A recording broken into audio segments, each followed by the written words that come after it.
السلام عليكم ورحمة الله وبركاته. اللهم صل وسلم وبارك عليك يا حبيبي يا رسول الله. عاملين ايه؟ يا رب تكونوا في احسن صحة واحسن حال. النهاردة جاية وجايبه لكم فيديو حلو جدا جدا كله طاقة ايجابية، بما اننا خلاص بكرة ان شاء الله اول ايام ذي الحجة، الايام العشر من ذي الحجة، افضل ايام الدنيا، احب الايام لله سبحانه وتعالى. عشان كده انا طلعت النهارده اقول لكم على جدول ازاي تستثمروا الايام دي. ايوه تستثمروها في العباده. هقول لكم على جدول حلو جدا هيعجبكم قوي قوي. يلا بينا نبدا الفيديو بتاعنا النهارده، بس ما تنسوش لايك للفيديو، شير عشان الكل يستفيد، واللي ما اشتركش في قناتي شرفني جدا الاشتراك في القناه وفعلوا الجرس عشان يوصل لكم كل جديد انا بعمله. الايام دي احب الايام لله سبحانه وتعالى، كفايه الجمله دي. عشان كده عايزين على قد ما نقدر نقرب من ربنا في الايام دي بكل الطاعات اللي ممكن تتخيلوها، صيام، صلاه، صدقه. يعني بجد استثمروا فعلا في الايام دي. الجدول اللي انا عامله لكم النهارده جدول حلو جدا وبسيط، في عبادات كتير جدا جدا هنفكر بعض ونذكر بعض. ذكر فإن الذكرى تنفع المؤمنين. أول حاجة في جدولنا النهاردة وهي الصلاة. التزموا بالصلاة في مواعيدها، ما تخلوش فرض يجي على فرض. اوعوا تسيبوا صلاة الفجر. حاجات كتير قوي قوي قوي مهمة. يبقى أول حاجة في جدولنا النهاردة وهي الصلاة. التزموا الصلاة والصلاة في مواعيدها. تمام. تاني حاجة الصيام. احب يعني دايما ربنا بيحب نعمه الصيام جدا جدا، فليه ما نصومش في الايام دي؟ ليه نكسل؟ لا صوموا بجد. يبقى اول حاجه الصيام، اول حاجه الصلاه، تاني حاجه الصيام، تالت حاجه ذكر الله. عايزاكم في الايام دي تكثروا جدا جدا من ذكر الله سبحانه وتعالى. استغفار بقى وصلاة على النبي وسبحان الله والحمد لله ولا اله الا الله والله اكبر، لا حول ولا قوة الا بالله، على قد ما تقدروا. مش هقول لكم عدد معين، مش هقول لكم 100 ولا 200 ولا 1000، لا، قولوا اعداد كتير جدا زي ما انتوا عايزين. وهقول لكم على الطريقه اللي انا قلتها في فيديوهاتي كتير جدا جدا، وهفضل اقولها لحد اخر لحظه في عمري، لان بجد الطريقه دي كنز بمعنى الكلمه، وانا جايبه الكلام ده من شيخ موثوق فيه بالدليل. فحابه انكم تستغفروا بالطريقه دي وتذكروا ربنا كل الاذكار بنفس الطريقه. خليني اقولها لكم مره كمان عشان الناس اللي اول مره تدخل قناتي. استغفر الله العظيم عدد ما خلق، استغفر الله العظيم ملء ما خلق، استغفر الله العظيم عدد ما في السماوات والارض، استغفر الله العظيم ملء ما في السماوات والارض، استغفر الله العظيم عدد ما احصى كتابه، استغفر الله العظيم ملء ما احصى كتابه، استغفر الله العظيم عدد كل شيء، استغفر الله العظيم ملء كل شيء. ما تركت شيء في الكون الا واستغفرت بيه ربنا. مليارات المليارات من الاستغفار في اقل من دقيقتين. طريقه حلوه جدا جدا انا مسمياها كنز بمعنى الكلمه، لانها بتجمع اعداد كبيره جدا من الذكر في وقت قصير. هنستغفر بنفس الطريقه، هنصلي على النبي بنفس الطريقه، لا حول ولا قوه الا بالله بنفس الطريقه، سبحان الله والحمد لله بنفس الطريقه. كل الاذكار بتاعتنا هنقولها بنفس الطريقة. عدد ما خلق ملء ما خلق، عدد ما في السماوات والأرض ملء ما في السماوات والأرض، عدد ما أحصى كتابه ملء ما أحصى كتابه، عدد كل شيء ملء كل شيء. تمام. يبقى اول حاجه الصلاه، ونصلي في مواعيدها، الصلاه في مواعيدها، واوعوا تسيبوا صلاه الفجر. تاني حاجه الصيام، تالت حاجه ذكر الله. رابع حاجة معانا النهاردة قراءة القرآن. على قد ما تقدروا برضو، لو حابين كل يوم جزء، كل يوم نص جزء، حتى ولو وجه واحد مفيش مشكلة. وفي كمان حاجة حلوة قوي قوي قوي، في ناس كتير قوي بتختم القرآن في ال10 أيام دول، يا ريت تكونوا منهم. اعملوا جدول وقسموا القرآن على 10 أيام، كل يوم 3 أجزاء. بفضل الله في ال10 أيام هتكونوا ختمتوا القرآن، ودي حاجة حلوة جدا جدا جدا. رقم 5 قل هو الله احد، سورة الاخلاص. السورة دي يا جماعة لو احنا قرينا منها 3 مرات بس، السورة بتلت القرآن، 3 مرات بالقرآن كله. قولوا على قد ما تقدروا 100 مرة، 20 مرة، 50 مرة، المهم خلوا ليكوا كل يوم ورد من سورة الاخلاص، بجد حلوة جدا جدا.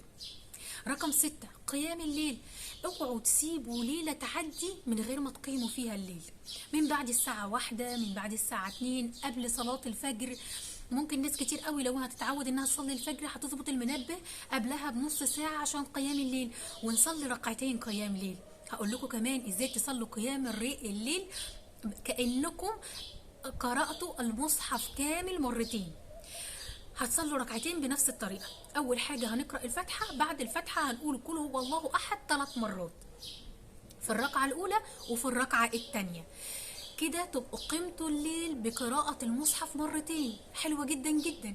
وطبعا ممكن تقولوا ركعتين، ممكن تقولوا 4، ممكن تصلوا ركعتين، ممكن تصلوا 4، ممكن تصلوا 6، 8، 10 بنفس الطريقة. بصوا بقى كمية الثواب، حاجة بجد حلوة جدا جدا جدا. رقم 7، الصدقة. على قد ما تقدروا تصدقوا في الأيام دي بالذات، تصدقوا. إن الصدقة لا تنقص مال، والله العظيم الصدقة لا تنقص مال، بالعكس بتزيد. ومش شرط ان الصدقه ترجع لك فلوس، لا، ممكن تطلع فلوس ربنا يجعل لك ابنك كان هيتعب مش هيتعب، حاجه وحشه عن ولادكم راحت، حاجه. يا جماعه الصدقه تقي مصارع السوء، الصدقه تسد 70 باب من السوء، خدوا بالكم. فبجد احنا محتاجين جدا الصدقه في حياتنا. طب اصل الظروف صعبه، اصل الظروف مش عارفه ايه، اصل انا مستنيه لما ربنا يكرم وهبتدي ان انا اطلع صدقه. طلعي على قد ما تقدري، 5 جنيه، 10 جنيه، 20 جنيه، 100 جنيه، زي ما انت قادره. بواقي الاكل اللي باقيه منك في الغدا حطيها في كيسه وانت نازله حطيها للكلاب والقطط. بواقي الاكل وعارفه ان في حد مثلا عنده فراخ، طلعيها، دي صدقه برضو، اطعام طعام. فبجد في حاجات كتير جدا سهله جدا وبسيطه ممكن نعملها من غير تكلفه وبناخد الثواب. حاولوا دايما بواقي الاكل بتاعتكم ما ترموهاش في الزباله، حطيها في كيسه وانت نازله، سيبيها قدام كلب قاعد، قدام حبه قطط، صدقه، اطعام طعام. طيب مش قادره ومش معاكي، طلعي الهدوم القديمه اللي في البيت، هاتي كسوة صيف لطفل، حاولي تساعدي بأي حاجة. المهم يوميا تطلعوا صدقة. كمان في حاجة حلوة قوي وسهلة، ممكن تجيبي طبق فيه غلة وطبق فيه مية وتحطيه على سور البلكونة، برضو صدقة. حاجات كتير جدا. مش قادرة تجيبي غلة، حطي مية، واحنا في حر والطيور بتعدي عايزة تشرب مية فتنزل تشرب من البلكونة، صدقة. يا جماعة احنا يوم القيامة محتاجين أي حسنة، فبلاش تفكروا ان الحاجات دي بسيطة، لا، الحاجات دي حلوة جدا ومهمة جدا وكلنا محتاجينها. طيب رقم 8، صلة الأرحام، صلة الرحم. هنبتدي نقسم بقى العيله كلها على ال10 ايام، كل يوم نتصل بجزء، نتصل النهارده بعيال عمنا، نتصل النهارده بعيال خالنا، نتصل بخالتي، نتصل بعمتي، بعمامنا، وهكذا. كل يوم نصل الرحم. هنقدر نروح تمام، حلو جدا. مش قادرين ومفيش وقت وهنضيع وقت كبير جدا، ممكن ان احنا نعمل مكالمه تليفونيه، رساله على الموبايل. المهم ان كل يوم نصل رحم. وصله الرحم من الحاجات اللي بتوسع الرزق، صله الرحم حلوه جدا جدا، فيا ريت ما ننساهاش. 9، في ايه تاني ما قلتلكمش عليه؟ خايفه جدا اني انسى حاجه. مش عارفه، قلت لكم على حاجات كتير قوي حلوه.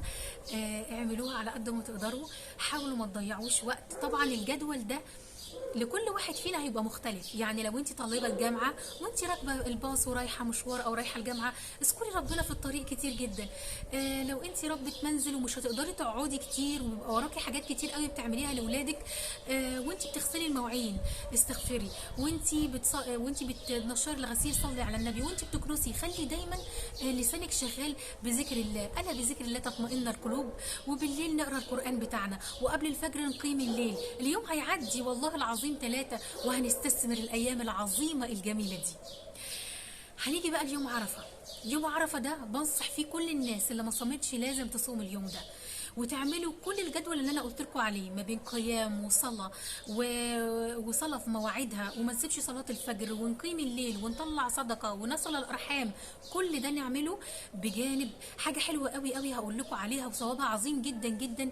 حاولوا في اليوم ده تفطروا اي حد، اي اسره على قدها، اي حد تعبان، اعملوا فطار وفطروا صائم، خصوصا في اليوم ده ثواب عظيم جدا جدا. احنا لما بنصوم يوم عرفه بيتغفر لنا سنه قبل وسنه بعد.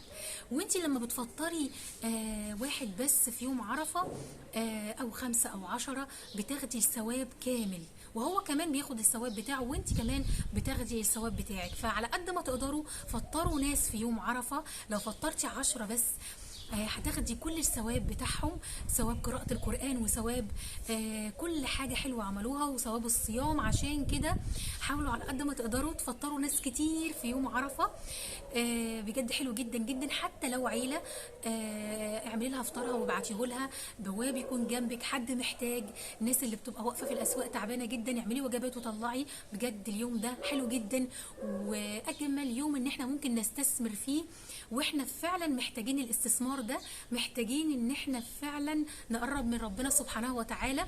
قربوا من ربنا، الايام دي احب الايام لله سبحانه وتعالى. بكره الاثنين سحروا النهارده وابداوا بكره الصيام، بجد ال10 ايام دول مش هيتعوضوا تاني. يا عالم تيجي السنه الجايه نكون موجودين في الدنيا او مش موجودين، فحاولوا تستثمروا على قد ما تقدروا، استثمروا في طاعه الله، استثمروا في العبادات على قد ما تقدروا، اعملوا طاعات كتير جدا. بجد الايام دي حلوه قوي قوي قوي واحنا محتاجينها قوي قوي. ده الفيديو بتاعنا النهارده، يا ريت كله يعمل شير كتير جدا للفيديو ده، لانه فيديو بجد حلو قوي قوي، والدل على الخير كفاعله، ذكر فان الذكرى تنفع المؤمنين. شيروه كتير جدا جدا. يا رب الفيديو يكون عجبكم وتكونوا انبسطتوا منه، ولو عجبكم الفيديو ما تنسوش لايك للفيديو، شير عشان الكل يستفيد، واللي ما اشتركش في قناتي شرفني جدا الاشتراك في القناه، وفعلوا الجرس عشان يوصل لكم كل جديد انا بعمله. بحبكم في الله. السلام عليكم ورحمه الله وبركاته.